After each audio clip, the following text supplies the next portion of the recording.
In 1994, Jeffrey Dahmer's mother lived 2,000 miles away from her son, in a different state with a different last name.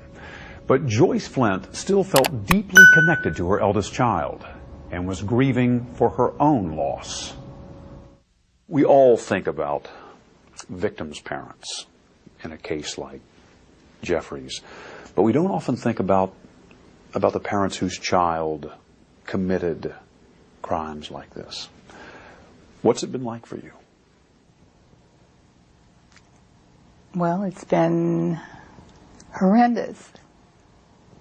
I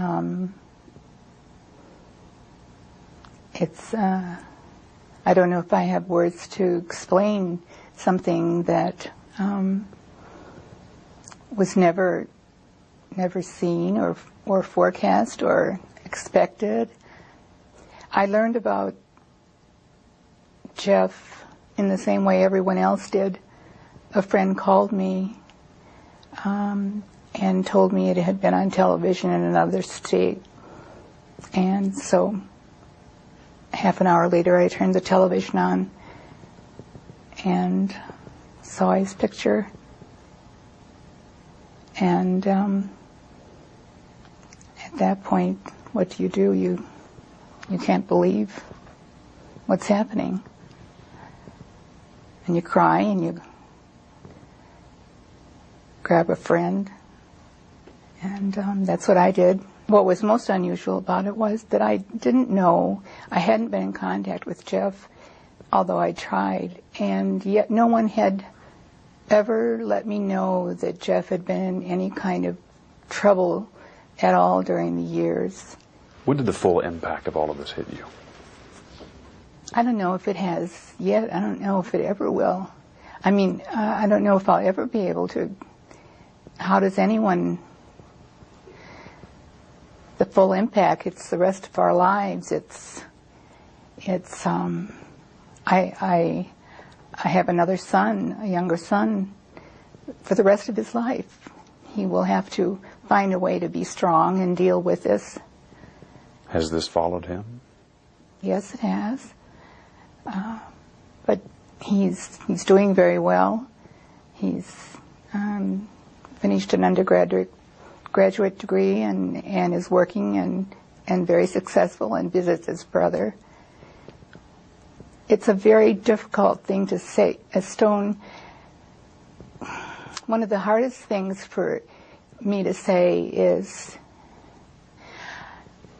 how much I can't believe this happened and how much I love Jeff, when I'm very much aware that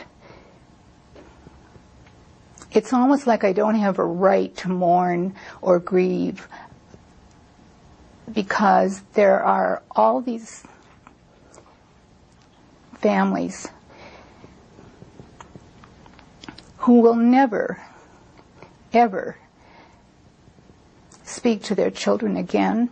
It's a very strange set of circumstances. I still have my son Jeff now to talk to, and we've established a wonderful relationship, and I hope I don't hurt all of the people who've lost their children by saying that. What was he like as a young boy before school? Wonderful. I thought he was wonderful.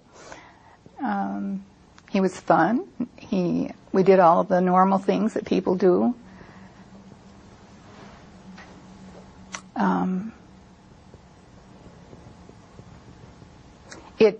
It's hard to be asked questions that go back 30-some years when you never expected that anything but good would happen in your family.